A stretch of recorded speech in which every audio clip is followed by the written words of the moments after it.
At Anurag University, be everyone you dream to be.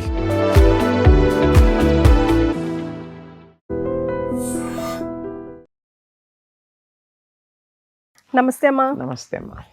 Me most favourable డేస్లో one of the day Guru Purnima. అవునమ్మా.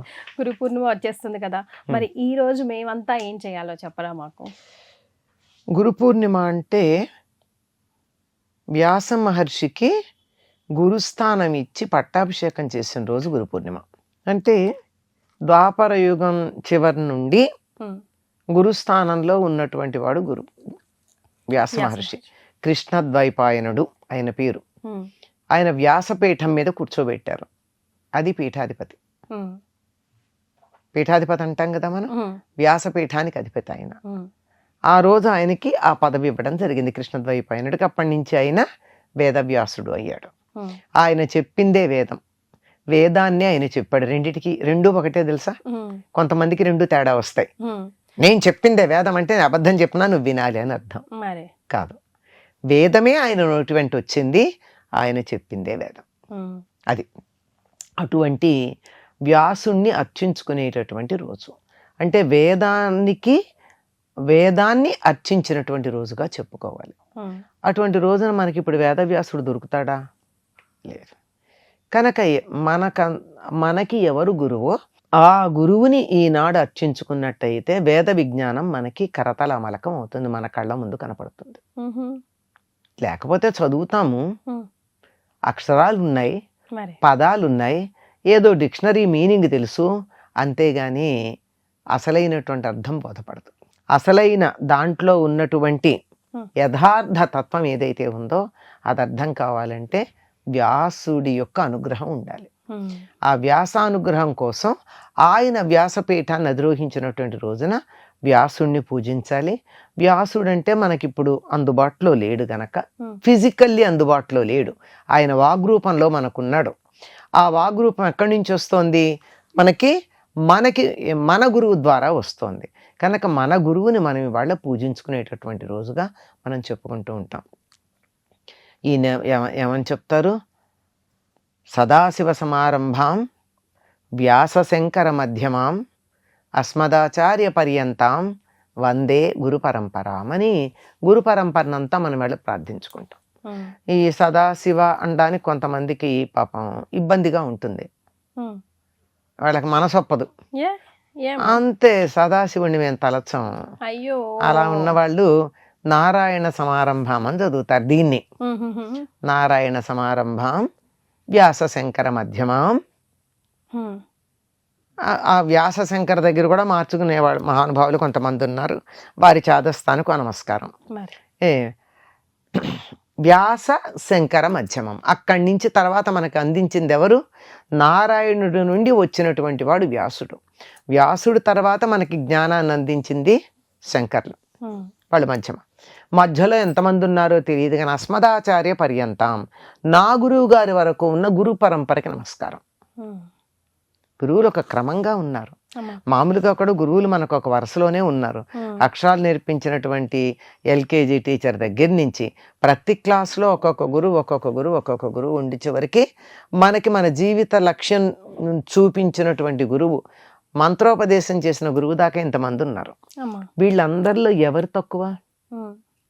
మొట్టమొదటి అక్షరాలు నేర్పించకపోతే పదాలు చదవగలమా? పదాలు లేకపోతే వాక్యాలు చదవగలమా? వాక్యాలు రాయడం రాకపోతే పుస్తకాలు చదవగలమా? అర్థం చేసుకోగలమా? ఇలా అందరికీ ప్రాధాన్యం ఉంది. కనుక గురు పరంపర, గురువుల యొక్క క్రమం, ఒక వరుస. వీళ్ళలో ఎంతమందో నాకేం తెలుసు అండి, నా గురువు తెలుసు, గురువు తెలుసు, పరమ గురువు అంటారు. ఆయన గురువు గారి పేరు కూడా తెలుసిన పరమేశ్వర గురువు అంటాము. ఆ తర్వాత మరి తెలీదు. కనుక ఎంతమంది ఉన్నారో అందరూ నాకు పేర్లు తెలియకపోయినా వీళ్ళందరికీ నమస్కారం అని చెప్తాం. నారాయణుడో సదాశివుడో లేరు, వ్యాసుడు శంకరుడు లేరు, మధ్యలో ఉన్న గురువులు కూడా లేరు. అస్మదాచార్య పర్యంతం అన్నాం కదా, నా గురువు గారి దాకా అన్నప్పుడు నా గురువు గారికి నేను నమస్కారం చేసుకుంటా.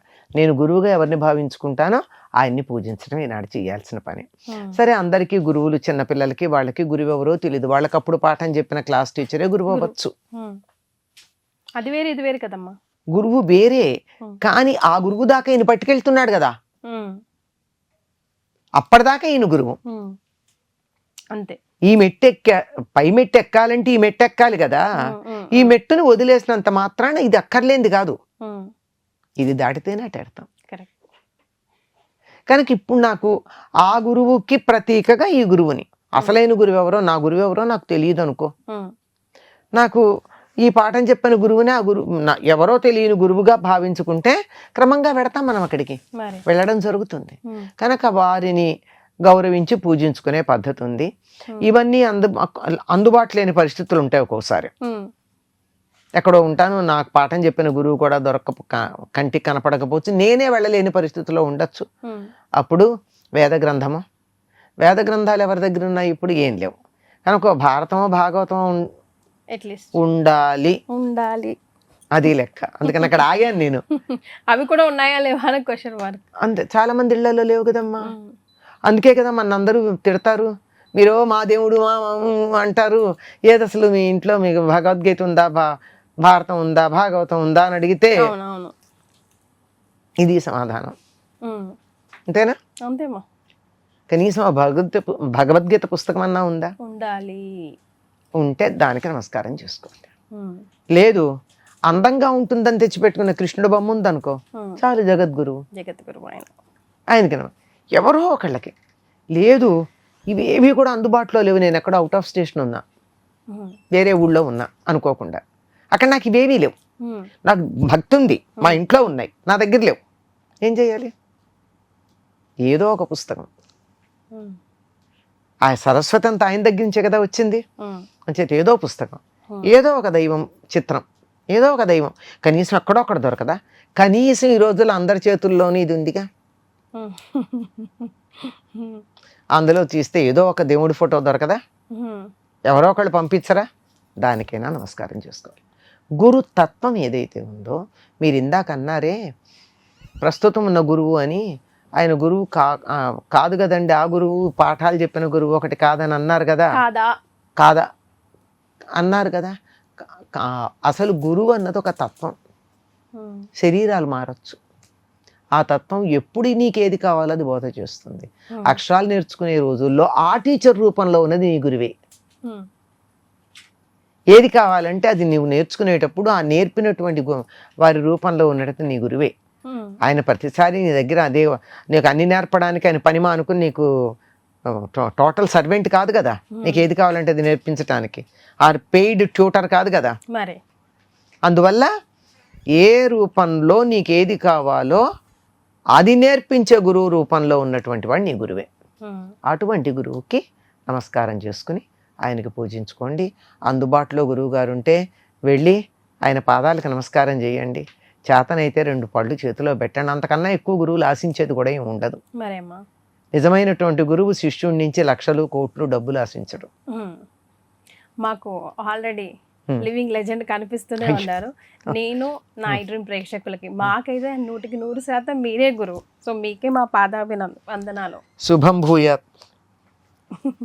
మీరు లేకపోతే ఎన్ని ధర్మ సందేహాలు అట్లాగే ఉండిపోతాయమ్మా. అమ్మా చెప్పేవాళ్ళు చాలా మంది ఉన్నారమ్మా, వినేవాళ్ళది లోటు, చెప్పేవాళ్ళకి ఇప్పుడు లోటు లేదు. ఏమో మాకు మీ ప్లేస్ ఎవ్వరు ఎప్పటికీ రీప్లేస్ చేయలేరు. మీరంటే మీరు అంటే మీకు అలా గురి కుదిరింది కనుక అంతే, అంతకన్నా ఇంకేం కదండి. గురు కుదిరిన చోటే గురువు ఉన్నాడు అన్నారు.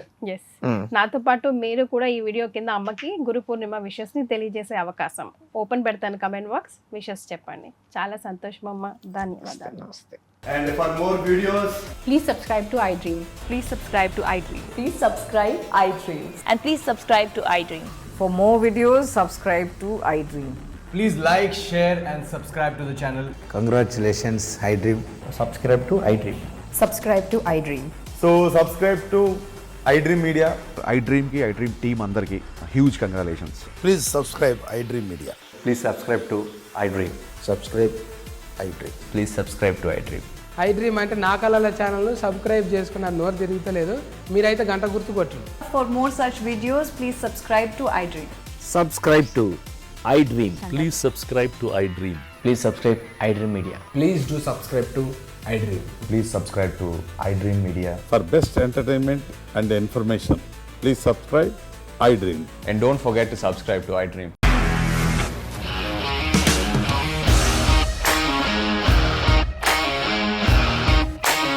ఇండస్ట్రీలో కమిట్మెంట్ ఇష్యూస్ వస్తే నీకు కూడా వచ్చినట్టు. మార్నింగ్ తీసుకెళ్ళాడంటే కొట్టి పడేస్తాడు.